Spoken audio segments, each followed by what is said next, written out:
दोस्तों 11 अक्टूबर को जब सीज फायर का ऐलान हुआ था उसके बाद से लेकर अब तक तकरीबन 100 से ज्यादा बार सीज फायर का उल्लंघन इजराइल कर चुका है, जिसकी एक एक तस्वीर हम आपको दिखा रहे हैं। लेकिन इस बार थोड़ा कहानी पलट गई।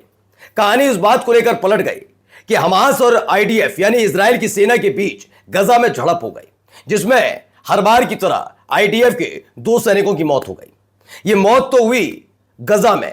इजराइल में मना मातम और गुस्सा आया ट्रंप को। इतने दिन से गुस्सा नहीं आ रहा था जब इजराइल और उसकी सेना लगातार गजा में घुसकर मासूम फिलिस्तीनियों को मौत के घाट उतार रहे हैं। अब तक 97 से ज्यादा फिलिस्तीनियों की मौत हो चुकी है, लेकिन अब तक ट्रंप को गुस्सा नहीं। लेकिन ट्रंप को गुस्सा आए या ना आए, एक देश ने बड़ा ऐलान कर दिया। यह वो देश है जिसकी बदौलत इजराइल और गजा के बीच यह सीज फायर हुआ था। कौन सा देश है दिखाऊंगा उसने क्या ऐलान किया, जो इजराइल के लिए एक बहुत बुरी खबर है, क्योंकि इजराइल ने फिर से हमला कर दिया उस इलाके में जहां पर उसके 2 सैनिक मारे गए। खबर यही नहीं, दिखाऊंगा कहां पैसों की बारिश हुई, कहां से पैसों की बारिश हुई है गजा में, तो कहां इजराइल में मातम मना। दिखाऊंगा एक भारतीय शिप पर, जी हां भारतीय जहाज पर हमले की खबर है। कहां कैसे कहां जा रहा था जहाज, कहां से आ रहा था, तमाम चीजें हैं। और ईरान ने ऐसा क्या किया जिसकी वजह से इजराइल फिर से डरा सहमा हुआ है, और कहां हो गया एक बड़ा ड्रोन अटैक, वो भी देखिएगा। नमस्कार, मैं हूं प्रज्वल गौतम और आप देख रहे हैं उल्टा चश्मा। सबसे पहले यह बड़ी खबर निकल कर आई, after the killing of 2 Israeli soldiers in Rafah what are the possible scenarios. अब सारे सिनेरियोज क्यों तलाशे जा रहे हैं। 97 फिलिस्तीनी अब तक जब से सीज फायर हुआ अब तक मारे गए। खबर क्या है इसमें? खबर यह बताई गई कि इजरायली प्रेस और अन्य सूत्रों की रिपोर्ट के मुताबिक रफा यानी गजा में हमास के साथ झड़प में 2 आईडीएफ सैनिक मारे गए। हमास सुरक्षा बल उस क्षेत्र में आपराधिक गिरोहों का सफाया कर रहे थे जब इजराइल ने गिरोह के सदस्यों को बचाने के लिए हस्तक्षेप किया। युद्ध विराम टूटेगा नहीं ये कहा जा रहा है, लेकिन कुछ हद तक तनाव बढ़ सकता है। ये याद रखना जरूरी है कि इजराइल ने इस नाजुक युद्ध विराम का 129 बार उल्लंघन किया है। यही नहीं, एक और खबर इसी में निकली। ड्रॉप साइट के रायन ग्रिम है, उनकी कई रिपोर्ट्स हैं। इसमें बताया गया है कि कल रफा में बिना फटे बम की वजह से 2 आईडीएफ सैनिक मारे गए। नेतन्याहू ने क्रॉसिंग बंद कर दी और गजा पर बमबारी की, लेकिन अमेरिकियों ने नेतन्याहू को बताया कि उन्हें सच्चाई पता है, तो तुरंत ही क्रॉसिंग खोल दी गई। दावा है कि 11 अक्टूबर के युद्ध विराम के बाद से इजराइल ने 80 बार से ज्यादा बार युद्ध विराम का उल्लंघन किया और 97 गजा नागरिकों की जान ली है। यह आंकड़ा 100 के पार पहुंच चुका है, लेकिन फर्क पड़ा किसी को? नहीं फर्क पड़ा। हाँ, फर्क किसे पड़ रहा है जरा देखिए। ट्रंप को फर्क पड़ रहा है जैसे ही आईडीएफ के 2 सैनिक मारे जाते हैं। सुनिए क्या कह रहा है Donald Trump. The Hamas situation where they're pretty violent people, I would say. That we could put that out in 2 minutes. We're giving them a chance. You know, they agreed that they'd be very good, very straight. They wouldn't be killing people, and they have killed people. दरअसल इनका कहना है कि हम इसे 2 minute में लागू कर सकते हैं। हम उन्हें एक मौका दे रहे हैं। अगर वे समझौते का सम्मान नहीं करते तो उनको बहुत जल्दी निपटारा कर दिया जाएगा, पर मैं ऐसा करना पसंद नहीं करूंगा। मैं फिर एक डोनाल्ड ट्रंप को लेकर हमेशा कहता हूं, डोनाल्ड ट्रंप नहीं, दरअसल अमेरिका की जो नीति है वो कभी भी शांति की नीति नहीं रही। आप शांति का नोबेल पुरस्कार के लिए हाथ पैर मारे, छटपटाएं, कुछ भी करें, लेकिन अमेरिका की नीति वैसी नीति नहीं रही। अब देखिए, इस पर कुछ नहीं बोला डोनाल्ड ट्रंप ने, जो यहां सब कुछ हुआ है। जरा देखिए यहां क्या हो रहा है।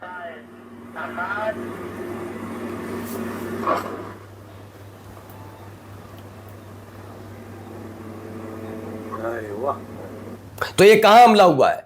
उसी जगह हुआ है जहां आईडीएफ के सैनिक मारे जाते हैं। यह हमला लगातार हो रहा था और इसी के जवाब में हमास ने जब हमला किया, ऐसा दावा है, तो आईडीएफ के 2 सैनिक मारे गए। और ये रेड जोन में हो रहा है, जो गजा हमास के कब्जे वाला इलाका है। इनका येलो जोन है, वहां जाकर रहा है, लेकिन नहीं, यहां जाकर रफा में इन्होंने बमबारी की। इस पर कुछ नहीं बोले, लेकिन कतर के शेख का बयान आ गया। कतर के जो शेख हैं तमीम बिन हमाद अल थानी, उन्होंने कहा इजराइल बार बार हर तरह के अंतर्राष्ट्रीय नियम, कायदे कानून, खास तौर पर जो बना हुआ है, जो मीडिएटर होता है दो देशों के बीच, उसका भी सम्मान नहीं कर रहा है। हमारे पर हमला किया। उसके बाद कहा उन्होंने गजा स्ट्रिप पर लगातार 2 साल से हमला करके जिनोसाइड किया। और यही नहीं, उन्होंने यह भी कहा कि इंटरनेशनल जो कानून है ये तब नजर नहीं आते जब फिलिस्तीनी लोग अपनी तरफ से तो बात रखते हैं, मित्रता का हाथ बढ़ाते हैं, लेकिन इजराइल उसे झटक देता है और हमला कर देता है, तब ये सारे लोग काम नहीं करते। यानी अमेरिका के लिए सीधे सीधे चुनौती के तौर पर था। अब इन सब के बीच पैसों की बारिश हुई। हम लगातार आपको खबरें दिखा रहे हैं कि कैसे अलग अलग देशों ने अपने खजाने खोले हैं, जिसमें बहुत अलग अलग देश है, चाहे इंडोनेशिया का जिक्र कीजिए, किसी और देश का जिक्र कीजिए, अलग अलग तरीके से सामने आ रहे हैं। अब इन सब के बीच रोनाल्डो की तरफ से डोनेट किए गए हैं 2 मिलियन यूएसडी यानी अमेरिकी डॉलर, 2 मिलियन अमेरिकी डॉलर गजा के बच्चों के लिए, उनके खाने पीने उनकी ह्यूमैनिटेरियन एड यानी सहायता राशि के तौर पर $2 मिलियन अमेरिकी डॉलर दिए गए, जिसने इजराइल को भौचक्का करके रख दिया। अब इस शिप को जरा गौर से देखिएगा। ये शिप क्या है? ये वल्गान शिप है। ये दरअसल खबर है, दावा किया जा रहा था एलएनजी, जो ईरान का एलएनजी है, उसे लेकर यमन जा रहा था। इसी बीच समुद्र के बीचों बीच अचानक इसमें से धुआं उठने लगता है। भारतीय एक शिप पर यह हमला है, क्या है इसकी अभी जांच नहीं हुई, लेकिन फिलहाल जांच चल रही है इन सबके बीच। लेकिन ये अगर हमला है तो यकीन मानकर चलिए इस सारे कानूनों को तोड़ने वाली बात है, क्योंकि पिछले कुछ दिनों से अब लाल सागर में जब से सीज फायर का ऐलान हुआ है तब से कोई हमला नहीं हो रहा है, लेकिन फिर भी ये तमाम तमाशे किए जा रहे हैं। इस बीच ईरान की एक वीडियो निकलकर सामने आई, पहले वो वीडियो देखते चलिए। इसमें आप आसमान में टिमटिमाते हुए तारे, लगातार धमाके, ऊपर से गिरती हुई मिसाइलें, ड्रोन, ये तमाम चीजें देख रहे होंगे। ये दरअसल ईरान की तरफ से रिलीज किया गया वीडियो। इसमें अपनी मिसाइल, अपने नए लॉन्चर्स हैं उनको दिखाया गया है। यही नहीं, इसमें कहा गया है कि फतेह-1 हाइपरसोनिक मिसाइल का भी इसमें इस्तेमाल किया गया, वो तस्वीर भी इसमें वीडियो में दिखाई गई है। खबर निकलकर ईरान से एक और आई। आपको मालूम है कि 12 दिन जो युद्ध चला उसके बाद 700 से ज्यादा मोसाद के एजेंट ईरान के अंदर पकड़े गए। यही काम इजिप्ट के अंदर हो रहा है। अभी हमास ने भी यही काम करना शुरू किया, जब उन्होंने ढूंढा कि अब चलो सीज फायर, अब ये पता किया जाए कि वो कौन कौन लोग हैं जो हैं तो फिलिस्तीनी होने का दावा करते हैं, लेकिन अपने ही देश के खिलाफ षड्यंत्र रचकर इजराइल की मदद कर रहे थे। तो वहां पर वो चल रहा है। इन सब के बीच ईरान में एक और मोसाद का एजेंट पकड़ा गया। उसने कई क्लासिफाइड इंफॉर्मेशन गैदर की थी, यानी इकट्ठा कर ली थी, और वो अपने मोसाद हैंडलर को देने जा रहा था, लेकिन उससे पहले ही देश छोड़ता, उससे पहले ही उसे धर दबोचा गया और उसके बाद उसे फांसी दे दी गई। अब ये जो तमाम चीजें चल रही हैं इसके खिलाफ अब यहूदी मैदान में उतर आए। क्या कुछ कर रहे हैं देखिए।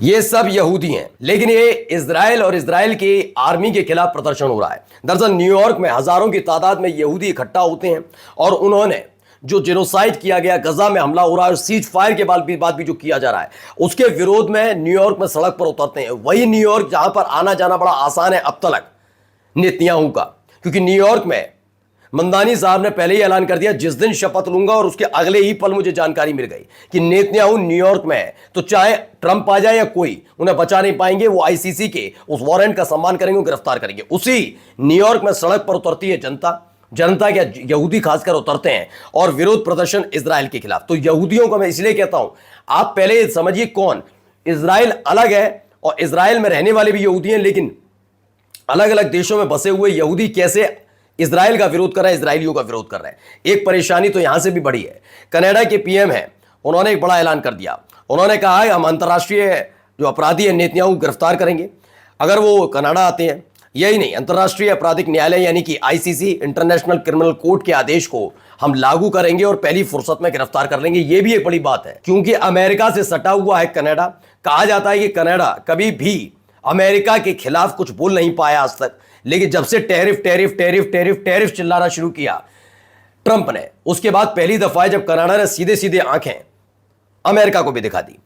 अमेरिका के अलावा थाईलैंड से एक बुरी खबर है। थाईलैंड से एक खबर निकल कर आई कि थाईलैंड में अलग अलग रेस्टोरेंट्स में होर्डिंग और बोर्ड लगा दिए गए, नो इजराइल।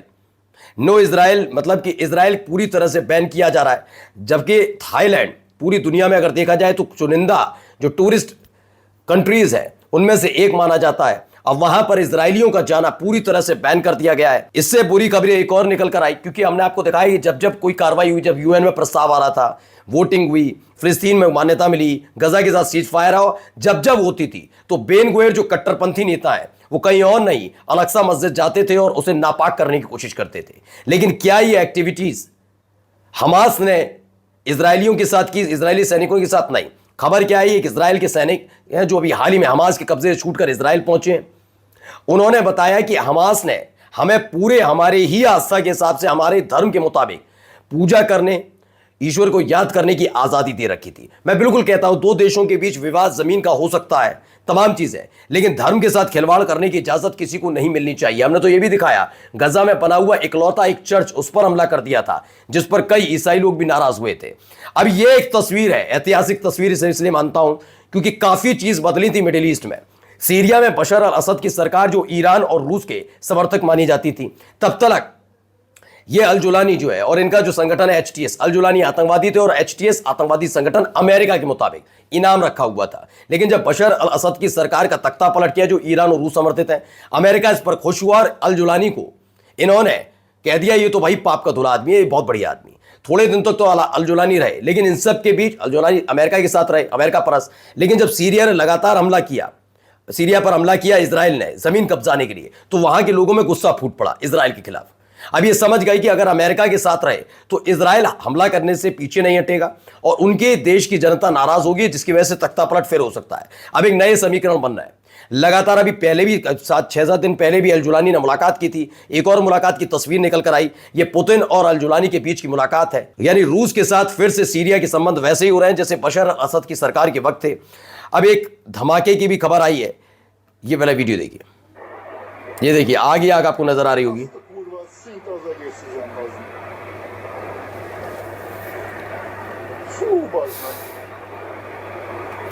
दरअसल ये बुडापेस्ट में हुआ है, इसका भी ताल्लुक बहुत महत्वपूर्ण है। हाल ही में यह ऐलान हुआ था कि रूस के राष्ट्रपति व्लादिमीर पुतिन और अमेरिकी राष्ट्रपति डोनाल्ड ट्रंप दोनों बुडापेस्ट में मुलाकात करने जा रहे हैं और ये शिखर सम्मेलन की तैयारियां जोर जोर से चल रही हैं। अचानक से वहां पर धमाका होता है। बुडापेस्ट में पुतिन ट्रंप शिखर सम्मेलन की तैयारियों के बीच हड़कंप हो गया, मच गया। हंगरी और रोमानिया की 2 रिफाइनरियों में एक ही दिन में आग लगने की घटनाएं हुई। खास बात है कि दोनों रूसी तेल प्रोसेस करते हैं। एक हादसे का कारण तकनीकी खराबी बताया गया तो दूसरे की जांच जारी है। यह घटना ऐसे वक्त में हुई जब बुडापेस्ट संभावित पुतिन ट्रंप शिखर सम्मेलन की तैयारी कर रहा उसी वक्त, और जाते जाते एक स्ट्राइक की तस्वीर वीडियो आपको दिखा रहा हूं, देखते चलिए।